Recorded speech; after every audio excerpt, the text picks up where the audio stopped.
I believe that this nation should commit itself to achieving the goal before this decade is out of landing a man on the moon and returning him safely to the Earth.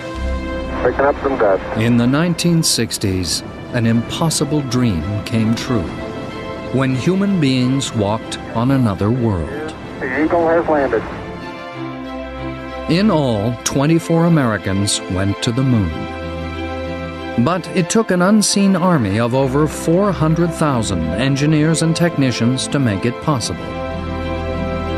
This is the story of the men and women who built the machines that took us to the moon.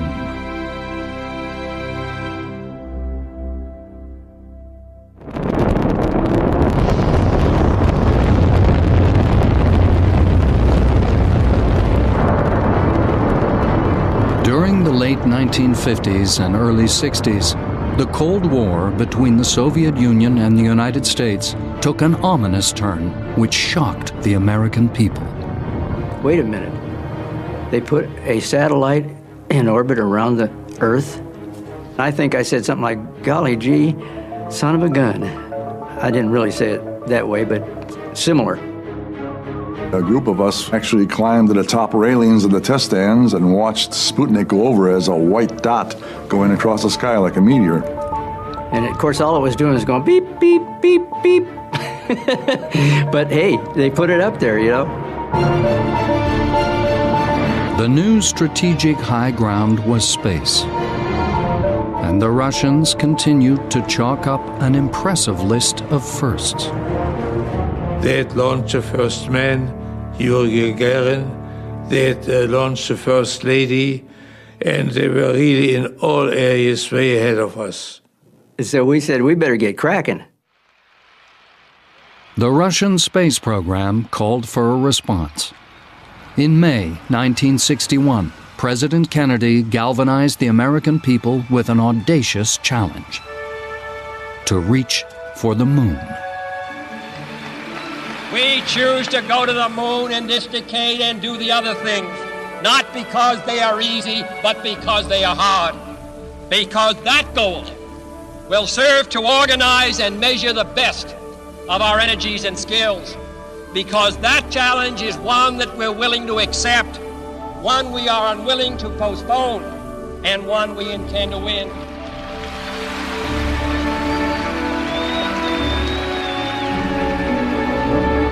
I was so proud of him, I was jumping out of my pants, practically. I mean, and I was so excited because I knew I was going to be able to be a part of it.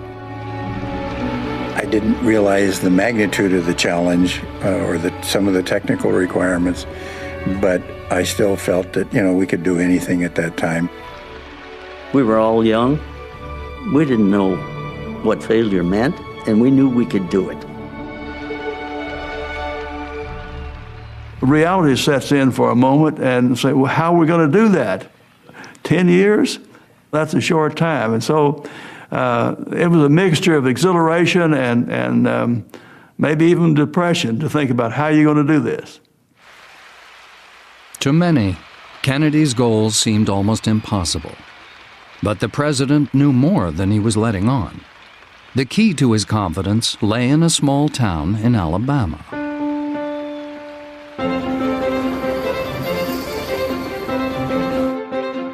In the 1950s, Huntsville was a sleepy little town. When I first came here, the population was about 18,000 people. Soon, we newcomers outnumbered the old-timers. It was a happy time.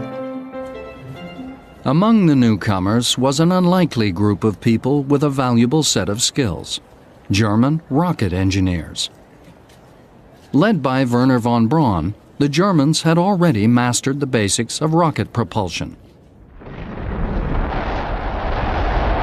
During World War II, they built the V-2, the world's first ballistic missile.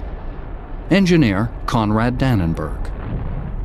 When we came to the United States, we brought with us the V-2, all the plans for the V-2. The people in the United States were very impressed by the capability of the V-2.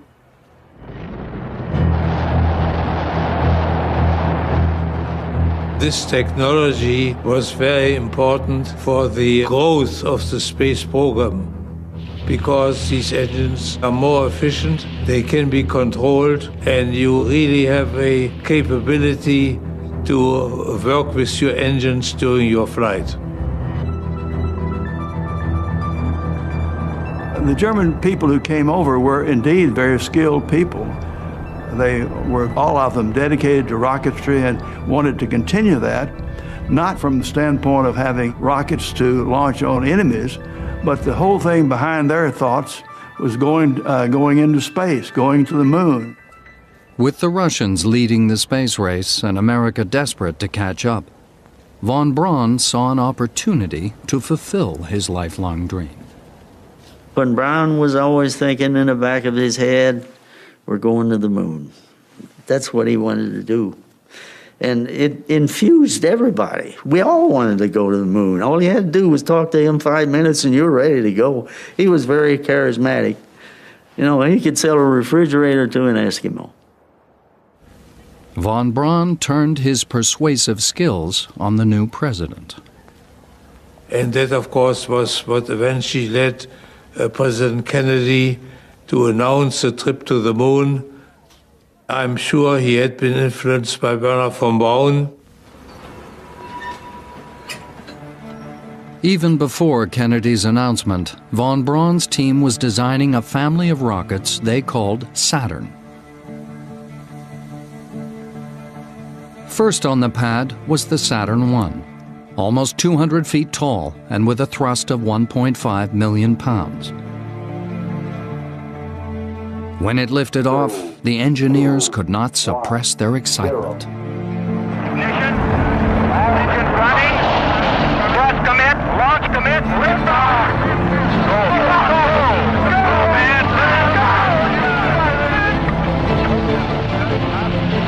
man. The Saturn I successfully demonstrated the key technique, which would be vital in building a much larger moon rocket. This was the concept of staging, in effect stacking multiple rockets one on top of the other. If you tried to go to orbit with all one stage, the amount of fuel and the size of the engines required would have to push the entire weight of that first stage to that full velocity. They learned that through analysis that the best way to do it was to get to orbit using multiple stages. So that the first stage would give you a certain amount of what they call delta V, change in velocity from 0 to a certain speed, and then you would drop off that whole stage, all of its tanks, all of its engines, and all the weight associated with it, so the second stage had much less mass to push. But to go beyond Earth's orbit would require more than 2 stages. And when you do the calculations, the most efficient way to build a moon rocket, one to get to the moon, turned out to be a 3-stage vehicle. On paper, the 3-stage concept looked like this. Stage 1 would have a cluster of 5 engines, the likes of which had never been built before, called the F1. On liftoff, each one would need to burn almost 3 tons of fuel a second, just to lift the enormous rocket off the pad. Stage 2 would also cluster 5 engines, the smaller J2. The third stage would use a single J2 engine, which would have to fire more than once, to place the elements of the Apollo spacecraft first into Earth's orbit and then on a course to the moon. When assembled, it would be the largest flying machine the world had ever seen.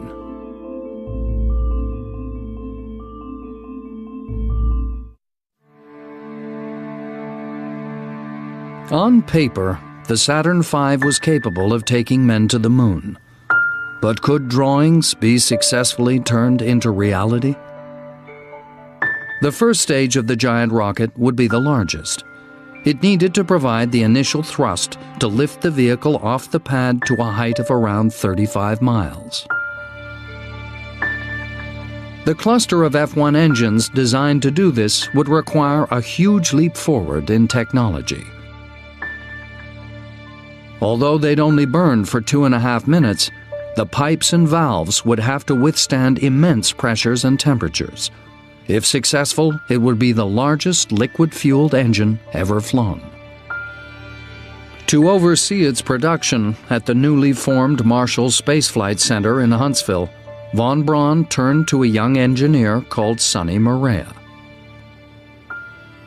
He gave me the responsibility for a $1 billion program. $1 billion in those dollars, not today's dollars. And he picked on this young guy who was 28 years old, didn't have very much experience, and gave me the challenge of being the manager of that program. Greatest decision that I think the man could make.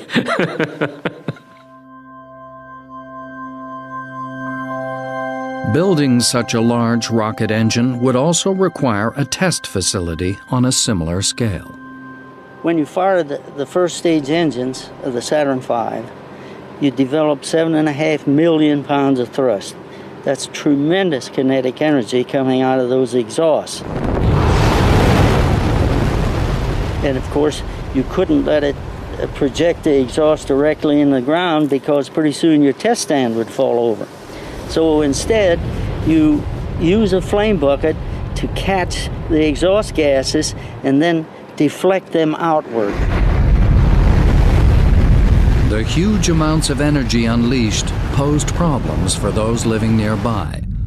Under certain weather conditions, the shock waves from the engines would become trapped close to the ground and travel a long way cross-country. In fact, the first few firings, we were breaking windows in downtown Huntsville, which is over the hills to the rear here, and we knew we couldn't keep doing that very long or we're going to lose the support for the space program in the city of Huntsville. But the tests had to continue, and they soon revealed something unforeseen was happening as the fuel burned in the combustion chamber. One of the big problems we ran across was the problem of combustion instability. And by that, we were dealing with rotation of the flame of the burning process within the thrust chamber of like 2,000 cycles a second. The rapidly rotating flame could destroy the whole engine in a matter of seconds. It was a showstopper, there was no question about it. We had to find a way to make the engine run stable. The thing that was so overwhelming to me was that unless we solved this problem, we would not be going to the moon with a man. Combustion instability took thousands of man-hours and many agonizing months to solve. Keep in mind that back in those days, we were designing rocket engines basically with slide rules. The answer lay in the way the fuel was injected into the combustion chamber.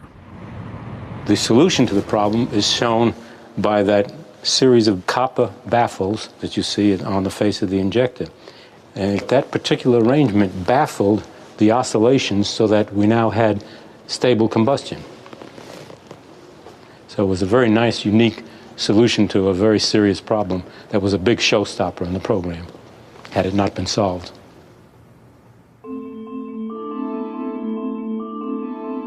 With the construction of the first stage well underway, the building of the second fell to the engineers at North American Aviation in California. Stage 2 was a technical challenge of the first order. We had some unique manufacturing problems, we had interesting design problems, and it was probably the biggest challenge of the Saturn V. The main headache for the Stage 2 team was that the Apollo spacecraft, the command and lunar modules sitting on top of the Saturn V, kept getting heavier as their designs evolved. That inevitably meant that the rocket below them had to be made lighter. One of the engineers feeling the pressure was George Phelps. When they gave us a weight reduction problem, we said, well, we'll take some out of the first stage, some out of the third stage and the second stage. No, the first stage is too far along, and so is the third stage. And so we got to take it out of the second stage. A radical solution was needed to shed weight from the second stage. Normally, 2 separate tanks stored the liquid oxygen and liquid hydrogen fuels, with a temperature difference between them of over 120 degrees Fahrenheit. At both ends of each tank was a strong, relatively heavy, dome-shaped bulkhead. So to save weight, somebody came up with the idea to eliminate one bulkhead. This was the biggest, I think, the biggest challenge on that stage. To have one bulkhead to separate the 2 fuels. The stage would now have only one tank, and the fuels would be separated by just one divider, known as the common bulkhead. This arrangement had a double benefit. It got rid of one of the heavy bulkheads, and it reduced the overall length of the stage. But it also meant that 2 liquids at vastly different temperatures were right next to each other. And we had a divider that was about that thick. That was the most difficult problem that we had to solve, but we did it, because engineers can just about do anything.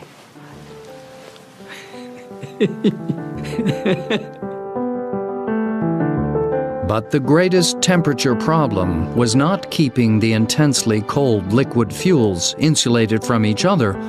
It was keeping both of them from boiling in the hot Florida sun. We insulated the liquid hydrogen tank in the early days with a honeycomb insulation. We put it on in big vacuum chambers, and we sucked the honeycomb down onto the metal, pulled it tight, and let the adhesive set. But all through the early stages, we had problems with the honeycomb insulation popping off the vessel. The engineers realized they were doing something wrong. To fix it, they would need specialist help.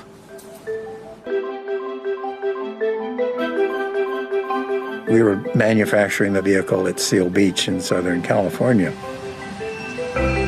And Seal Beach is a big surfing town. And we found that the surfers had been using honeycomb insulation to make their surfboards, and they were very skilled at using it. And we finally started hiring the surfers, and they did a great job with it. The only downside of those guys was that when the surf was up, there was a big absentee problem. They were out there doing their trick.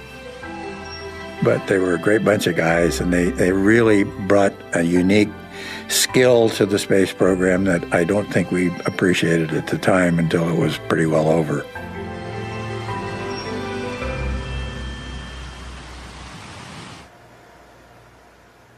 The Saturn V's third stage was also under construction in California, at the Douglas Aircraft Company. The third stage had the job of propelling the Apollo spacecraft out of Earth orbit on a trajectory to the Moon. Among the engineers working on it was Don Brinka. Well, the third stage for us at Douglas was one of the biggest stages we've ever made. It was 22 feet in diameter. As with every part of the Saturn's hardware, testing was critical in ironing out the problems which had been overlooked. We were preparing to test the third stage at our facility, and I was the director of test operations. I was responsible for all testing. I was sitting at my table in the control room, monitoring all the other events that were going on and watching for any problems and following the countdown. The stage was fully tanked and fully pressurized. We were progressed satisfactorily up until the point moments before ignition, and when we had a component fail.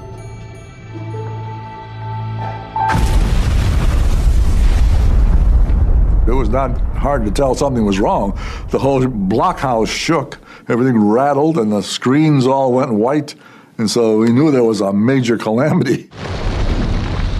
It was kind of a heart-stopping moment when that occurred, and we knew that the work was cut out for us to get this one resolved. Once the fire was out, the team began a painstaking investigation.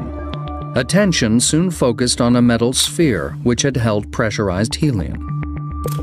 In the process of going around and looking in the test stand, we noticed that one of the spheres, we could only find a half of it. And that was an important clue as to what had caused the explosion. So that's when we zeroed in on the conclusion that the sphere came apart. So then we did a series of tests and found that the wrong material had been used to weld the spheres together, and found that under pressure it would come apart. It was a real exercise for the engineering staff. It was very stressful, long hours, because you wanted to find it as soon as possible. We had a flight stage failure, and without that stage, you would not get to the moon. Douglas wasn't the only company having problems with their welds. Welding was the best method for constructing the Saturn V. It was far lighter than using rivets. But thousands of feet of welds were needed, and welding was proving a real problem for engineers like Bob Schwinghammer. We could not weld it. For weeks and weeks we could not weld it. And you know, they kept telling me, if we don't solve this problem, there won't be a Saturn V. In order to save weight, we varied the thickness of the metal from the top to the bottom. And so to weld two pieces together of different thicknesses gives you a different heat flow pattern. It makes the welding all the more difficult. And what we had to do was tear into the welding machines and redesign them ourselves. You know, one thing after another came up, and there were problems you had to solve, and they were new things. That was unplowed ground. Other people had never had to do that, and so we found out and figured out ways to do it. With time and perseverance, the rocket engineers solved problem after problem. However, time was a luxury the Apollo program did not have.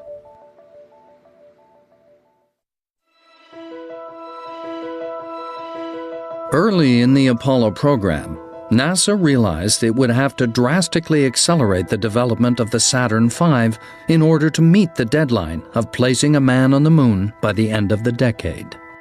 NASA headquarters had made the proposal to skip one of the missions that von Braun had initially proposed, and to go what later on became as the all-up concept. And what that meant was that we take all the stages and we take them to Cape Kennedy, we stack them, pile them up on each other, and then we would run the test. Well, the risk of all-up testing is that if anything failed, any part failed, we would lose the vehicle.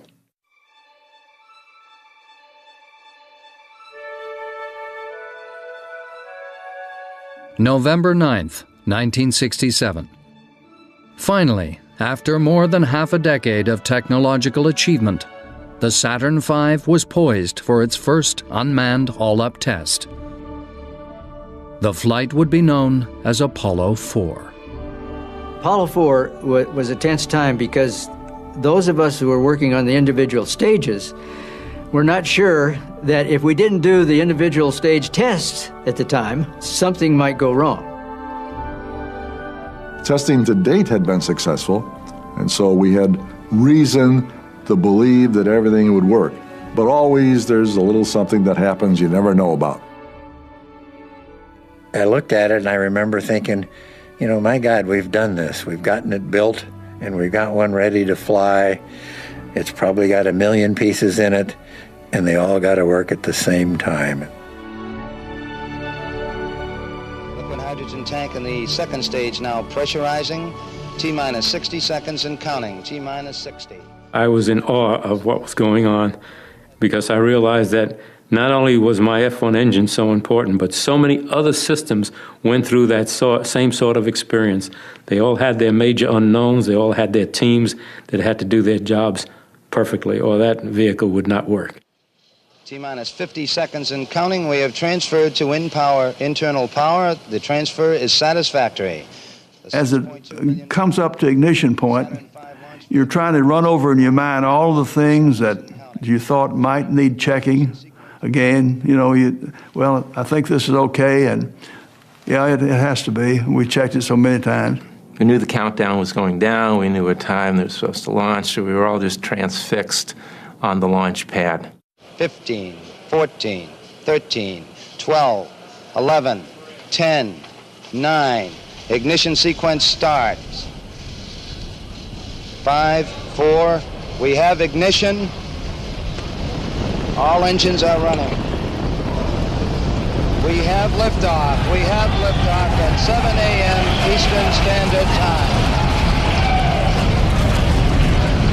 The tower has been cleared. The tower has been cleared.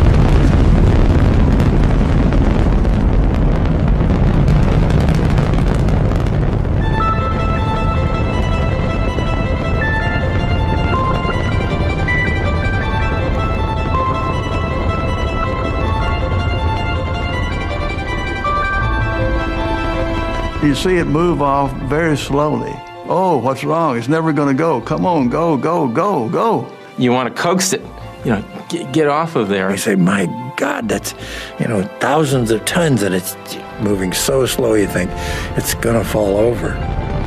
Shock wave is progressing across the water, coming towards you. It's pretty impressive, you know. I had never felt this much power and energy from that distance. We were going like, the ground was shaking like an earthquake in California. It was absolutely incredible. You thought that you were going to be knocked over with the power of that. I did hear women saying, oh, oh, oh, ooh, ah, and then clapping.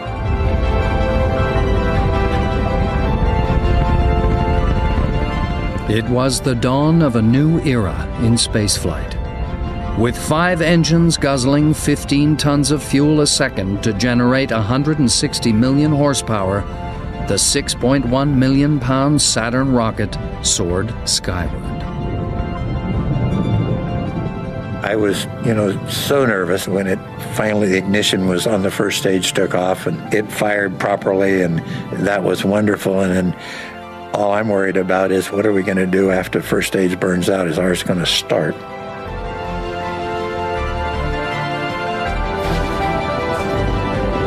And so we're watching the data, and we're watching the data, and we're watching the data. I don't think I breathed for 8.5 minutes. We drop the interstage, which is pretty neat, and we ignite the J2 engines, and they all come up to thrust. And we say, it's working, it's working, it's working. Phew. And that's what we thought, phew. And we ran out of fuel, and the fuel cutoff sensor said, we're out of gas. And then the S4B ignited, and it took off. And to me, that was all over by that time. My part was done. Apollo 4 had been a near-perfect flight. Suddenly, the president's goal seemed much closer. After the success of Apollo 4, the Saturn V's second all-up test, Apollo 6, was set for 5 months later, in April 1968. The men who had built her felt confident. We have liftoff. Liftoff at 7 a.m. Eastern Standard Time. We figured, let's just sit back and relax, because there's no other problem that could occur. I mean, we flew it, we did an all-ups test, and it flew perfectly, and so no problem. Mark, 1 minute 25 seconds. Pass through max Q, still looking good. As Apollo 6 lifted off the pad, the mission looked like it was going to be another textbook performance. Intermittent at this time, standing by. But less than 2 minutes into the flight, things started to go seriously wrong. The engines were firing, and they were vibrating. We expected them to vibrate, and they're attached to a thrust structure. And the thrust structure was being excited by the engines, and it was vibrating. Within seconds, the vibration strengthened and began to oscillate up and down the entire length of the rocket. If you were unlucky enough to get the oscillation in the thrust chamber tuned to the oscillations in the pipe itself, and they would tend to amplify each other. The rocket was experiencing a phenomenon called resonance. An example of that is the opera singer in the wine glass, where she hits a note that's exactly the same frequency that the wine glass will tingle at if you tink it. And if left to its own devices, the resonance can, in essence, destroy whatever it is that's resonating. And all these vibrations came together all at once and created a humongous vibration that moved all the way up to the spacecraft. Had there been astronauts in there, we would have had to abort the mission because of that vibration level. As the first stage finished its burn, the vibrations stopped. But the problems with Apollo 6 were just beginning. Flight Econ. Go ahead. Water boiler's okay and the cabin's holding in 6. Roger, GNC, how are you? Oh, we're looking pretty good last time we had data here, Flight. 4.5 minutes into the Stage 2 burn, Mission Control noticed a J2 engine begin to falter. All we knew was that the chamber pressure for one of the outboard engines was deteriorating, was dropping off. We didn't have any idea as to the cause, but it was failing, and the chamber pressure started to oscillate, and finally the engine shut itself down. Within seconds of the first engine shutting down, another J2 engine cut out. Flight booster, go. We've lost engine 2 and engine 3. You've lost the engines? That's affirmative. Roger. And therefore, we had only 3 engines on the second stage, whereas we required 5. Propulsion guys were saying, goodness sakes, golly gee whiz, what happened? Sorta. I think we have 2 engines out. Don't get nervous. Roger, I understand. It seemed the unthinkable was about to happen. They were going to lose the Saturn altogether. The stage then, instead of flying its original trajectory naturally with 2 engines out, it keeled over, and eventually, running about parallel to Earth, it righted itself as the remaining engines gimbaled to try to get it righted again. Flight booster 2, we seem to have good control at this time. Roger. Guidance system performing nominally, Flight. Roger, are you sure, booster? It was a close call, but Apollo 6 managed to limp into orbit. Roger. Immediately, the head scratching began. We were highly disappointed and knew that we had a lot of work to do to diagnose the problem and resolve it before the next launch. The resonance effect proved relatively easy to fix. What we did was, in the subsequent stages, we put what we call an accumulator in there, which is nothing more than a shock absorber, like you have in your car. So we put the accumulator in there, which is a pressure vessel, and solved that problem. But what about the second stage? Why had 2 engines suddenly failed? Sifting through the data, the fault was narrowed down to a small flexible pipe which fed fuel to the augmented spark igniter. The spark igniter was a crucial part of the Saturn V engines. Like a spark plug, it ignited fuel from the flexible pipe, which in turn lit the main engine. During the flight of Apollo 6, the pipe feeding fuel to the spark igniter had ruptured. Without an ignition source, the J2 engine began to splutter and then shut down altogether.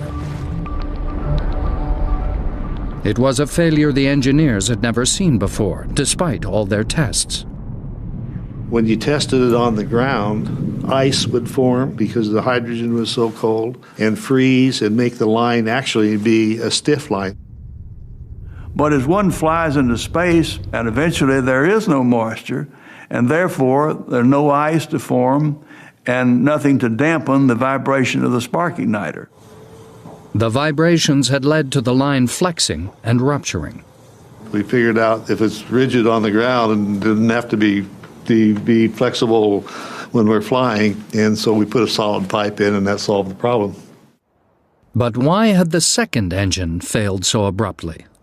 The fact that the second engine shut down all by itself with no other indication was a complete surprise. We had no idea at the time it occurred that there was anything wrong with the way it was operating. Actually, there was nothing wrong with the way it was operating.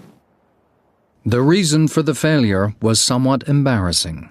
The computer sensed that there was a problem with an engine, so it commanded that engine to shut down.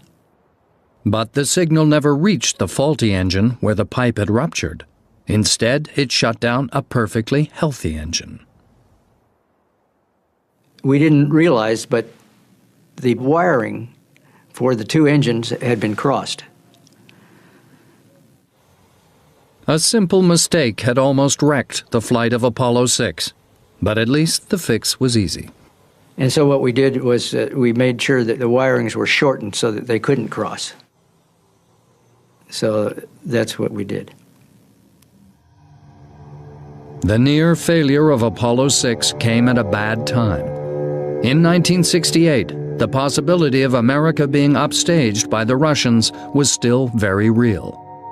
NASA felt they couldn't delay any further. The third flight of the Saturn V would carry astronauts not to orbit the Earth, as everyone had expected, but to orbit the Moon. In December 1968, with little more than a year to the end of the decade, the race for the Moon was intensifying. Despite the near loss of Apollo 6, NASA was pushing ahead with Apollo 8, the third flight of the Saturn V and the first to carry a crew. Well, Apollo 8 launch was a bold move again because there's always a possibility of another problem occurring, but NASA felt that they were ready for it. We felt we were ready for it. So I believe it was a step that had to be taken if we were going to get to the Moon. We were determined to make the Apollo 8 flight, and we put lots and lots and lots and lots and lots and lots of hours in order to meet that flight. I recall I'd leave for work about 6 in the morning, and I'd get home at 8 or 9 or 10 o'clock at night, and my kids were asleep by this time. My wife wasn't speaking to me probably. I think most of the wives felt that we had a mistress, and we did, and it was a launch vehicle. With the years of toil and testing behind them, it was time for the engineers to place their vehicle in the hands of the astronauts. Frank Borman, along with Bill Anders and Jim Lovell, were the crew selected for the flight of Apollo 8. For the engineers, now came the realization that human lives were at stake, and for some, it was an uncomfortable prospect. When we got right up to the point of launching astronauts, then all the fears and worries really came into existence. You worried along the way, but you realized that no human life was at risk at that moment. But suddenly, when you're coming up to your final flight review time, you realize that there were 3 lives that were depending on whether you and your team did their work properly and understood what they were doing. And I'll never forget the one meeting that I had where Frank Borman was in the meeting with us. And I was suddenly overwhelmed by the fact that we were now committing the lives of these 3 astronauts. And so during my presentation, I may not have come over exactly overconfident.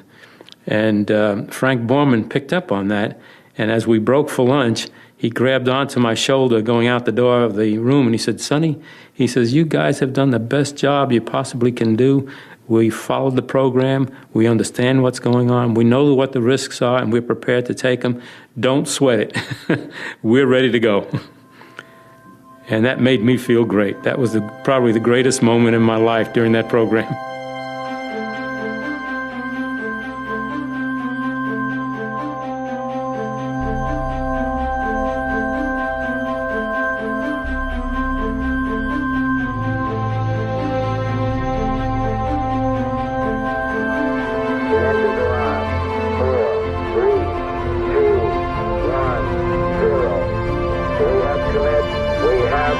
We have liftoff.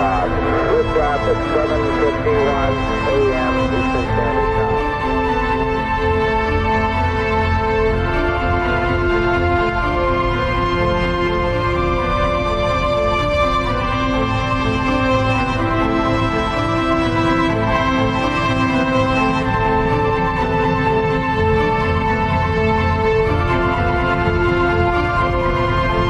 Booster says the S1C, the first stage. One Bravo, Apollo 8. On 1B. The crew confirms their progress at 50 seconds into the flight.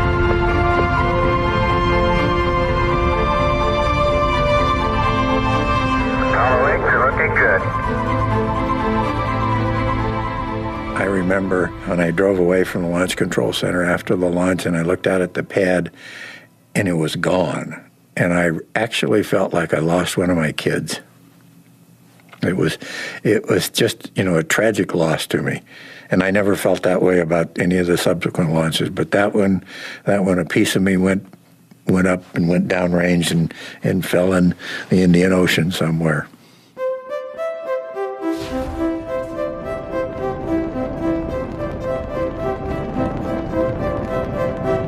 After the first and second stages were spent, the astronauts now relied on the final third stage. Its first task was to place the Apollo spacecraft in a parking orbit 215 miles above the Earth. Apollo 8, Houston, you are go, over. And then to send them to the Moon.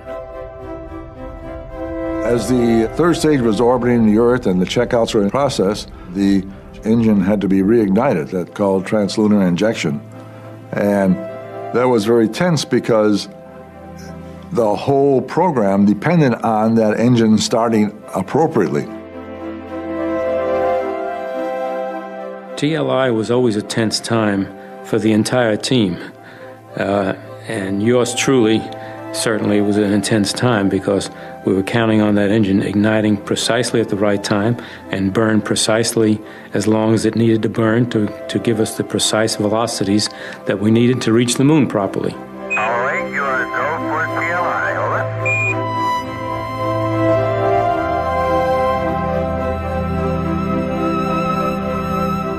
over. With the translunar injection burn successfully completed, the crew began the 3-day cruise to the Moon. The job of the Saturn V was over. For each 2-week Apollo mission, the rocket fired for less than 15 minutes. But for those involved in building it, the journey had taken the best part of a decade, and those years would remain with them for the rest of their lives. I'm 94 years old right now, but I still look fondly about the good old days when we worked on the Apollo Saturn program with Werner von Braun. It was one of the highlights of my career. Some of the problems that we solved and the solutions were so elegant. It just brings tears to your eyes sometimes when you think of, that was the problem and this is how we solved it, and we solved it really well. It was such an incredible thought that man could leave the planet and actually go to the Moon that man has been looking at for thousands of years, and then you say, we're up there.